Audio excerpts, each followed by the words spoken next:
Mayor Arya രാജേന്ദ്രനെ ഒഴിവാക്കി Thiruvananthapuram corporation തെരഞ്ഞെടുപ്പിലേക്കുള്ള 93 LDF സ്ഥാനാർത്ഥികളുടെ പട്ടിക പ്രഖ്യാപിച്ചു. 8 സീറ്റുകളിൽ ചർച്ച നടക്കുന്നുവെന്ന് CPM ജില്ലാ സെക്രട്ടറി വി ജോയ് അറിയിച്ചു. 31 സീറ്റുകളിൽ ഘടകകക്ഷികൾ മത്സരിക്കും. CPIക്ക് 17 സീറ്റുകളാണ്.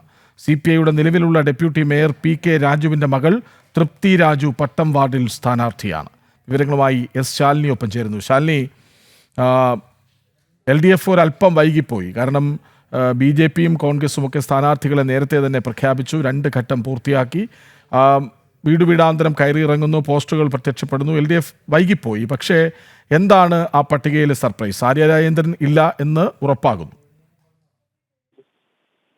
കൃഷ്ണരാജ്, തീർച്ചയായും അങ്ങനെ തന്നെയാണ്. കാരണം കുറച്ച് വൈകിയാണ്. സാധാരണഗതിയിൽ തിരുവനന്തപുരത്ത് ആയിക്കോട്ടെ തെരഞ്ഞെടുപ്പിന് ആദ്യഘട്ട പട്ടിക പ്രഖ്യാപിക്കുന്നത് LDF ആണ്, CPM ആണ്. പക്ഷെ ഇക്കുറി കുറച്ച് വൈകിപ്പോയി. തിരുവനന്തപുരത്തടക്കം ഇതോടുകൂടി മത്സര ചിത്രം തെളിഞ്ഞിരിക്കുകയാണ്. 93 സ്ഥാനാർത്ഥികളെ പ്രഖ്യാപിച്ചുകൊണ്ടാണ് ഇപ്പോൾ തിരുവനന്തപുരം ജില്ലാ സെക്രട്ടറി വി ജോയി മാധ്യമങ്ങളെ കണ്ടിട്ടുള്ളത്. 8 സീറ്റുകളിൽ ചർച്ച നടക്കുന്നു എന്നുള്ളതാണ് CPMന്റെ ജില്ലാ സെക്രട്ടറി അറിയിക്കുന്നത്. 8 സീറ്റുകളിൽ വലിയ രീതിയിലുള്ള തർക്കങ്ങളും പ്രശ്നങ്ങളും ഒക്കെ നടക്കുന്നുണ്ട് എന്നുള്ളതാണ് നമുക്ക് പ്രാഥമികമായും മനസ്സിലാക്കാൻ സാധിക്കുന്നത്. ഇതിന്റെ അടിസ്ഥാനത്തിൽ ഈ സീറ്റുകളിലേക്കുള്ള ചർച്ചകൾ നടക്കുന്നു. പ്രഖ്യാപനം വൈകി ഉണ്ടാകും എന്നുള്ളതാണ് വി ജോയി അറിയിക്കുകയും ചെയ്യുന്നത്. കൂടാതെ തന്നെ 31 സീറ്റുകളിൽ ഘടകകക്ഷികൾ മത്സരിക്കും എന്നുള്ളതാണ് തദ്ദേശ തെരഞ്ഞെടുപ്പുമായി ബന്ധപ്പെട്ട മാധ്യമങ്ങളെ കണ്ടപ്പോൾ അദ്ദേഹം വ്യക്തമാക്കിയിട്ടുള്ളത്. 17 സീറ്റുകളിൽ CPI ആണ് തലസ്ഥാനത്ത് മത്സരിക്കുക എന്നുള്ളത് അറിയിക്കുന്നുണ്ട്. ഒപ്പം തന്നെ JDSന് 2ഉം RJD 3ഉം കേരള കോൺഗ്രസ് മാണി വിഭാഗത്തിന് 2 സീറ്റും INLന് 1 സീറ്റും നൽകിയിട്ടുണ്ട്.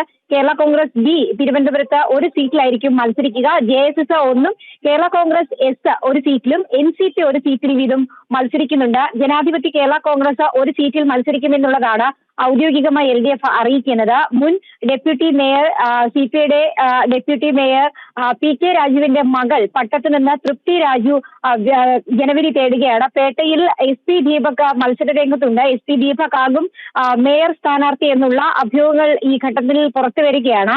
കൂടാതെ തന്നെ ചാക്കിയിൽ നിന്ന് K ശ്രീകുമാറും മുട്ടടയിൽ നിന്ന് അംശു വാമദേവനും കുന്നൂഴിയിൽ നിന്നും മുൻ കൗൺസിലർ IP ബിനു അടക്കമുള്ളവർ മത്സര രംഗത്തുണ്ട്. കേശവദാസപുരത്ത് VS ശ്യാമയാണ് മത്സരിക്കുന്നത്. അതേസമയം തന്നെ സസ്പെൻസുകൾ കാത്തിരുന്നത് മേയർ ആര്യ രാജേന്ദ്രന്റെ സ്ഥാനാർത്ഥി പ്രഖ്യാപനം ഉണ്ടാകും എന്നുള്ളതാണ്. പക്ഷേ ഈ മേയർ ആര്യ രാജേന്ദ്രൻ നിലവിൽ പട്ടികയിൽ ഇല്ല എന്നുള്ളതാണ് ഏറ്റവും ശ്രദ്ധേയമായിട്ടുള്ള കാര്യം. ഇനിയിപ്പോൾ മറ്റ് സീറ്റുകളിലേക്ക് പ്രഖ്യാപനം വരാനിരിക്കുന്ന ഒരു സാഹചര്യം കൂടി ഉണ്ട്. അതിലേക്ക് ഉണ്ടാകും എന്നുള്ളതാണ് അറിയേണ്ടത്. എന്തായാലും 3 മുന്നണികളും സ്ഥാനാർത്ഥികളെ പ്രഖ്യാപിച്ചതോടുകൂടി തിരുവനന്തപുരം നഗരസഭയിലേക്കുള്ള തെരഞ്ഞെടുപ്പ് അതിന്റെ മറ്റുള്ള മുന്നൊരുക്കങ്ങൾ പ്രചരണമൊക്കെ സജീവമാവുകയാണ്.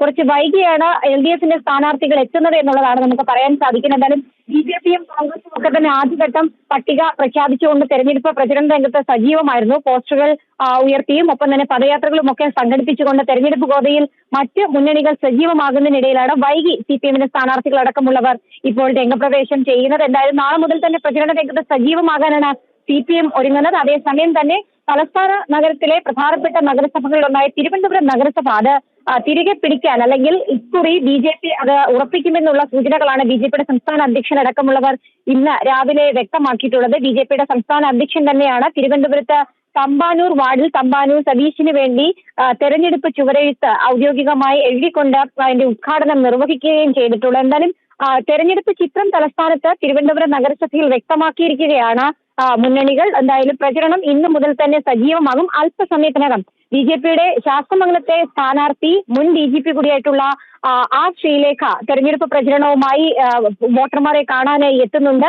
ഇടപ്പഴിയിലാണ് ശാസ്തമംഗലം വാർഡിൽ തെരഞ്ഞെടുപ്പ് പ്രചരണത്തിനായി R ശ്രീലേഖ ഇറങ്ങുന്നത്. അങ്ങനെ BJPയുടെ സ്ഥാനാർത്ഥികൾ എല്ലാവരും തന്നെ അതായത് 67 പേരെയാണ് ഇന്നലെ പ്രഖ്യാപിച്ചത്. ആദ്യഘട്ട സ്ഥാനാർത്ഥി പട്ടികയിൽ 67 പേരും ഇന്നലെ വൈകിട്ടോടുകൂടി തന്നെ പ്രചരണ രംഗത്ത് സജീവമായിട്ടുണ്ട്. എന്നാലും മറ്റ് ഇടങ്ങളിലെ സ്ഥാനാർത്ഥി പട്ടിക വരും മണിക്കൂറിൽ പ്രഖ്യാപിക്കുമെന്നുള്ളതാണ് BJP സംസ്ഥാന നേതൃത്വം അറിയിക്കുകയും ചെയ്യുന്നത്. കൃഷ്ണരാജ്, ശരി. ഏതായാലും LDFന്റെ ആദ്യ പട്ടികയാകുന്നു. 93 സ്ഥാനാർത്ഥികളെ പ്രഖ്യാപിച്ചു. 8 ഇടങ്ങളിൽ പിന്നീട് സ്ഥാനാർത്ഥികളെ പ്രഖ്യാപിക്കും. മേയർ ആര്യ രാജേന്ദ്രൻ പട്ടികയിലില്ല. വിവരങ്ങൾ നൽകുകയായിരുന്നു ശാൽ.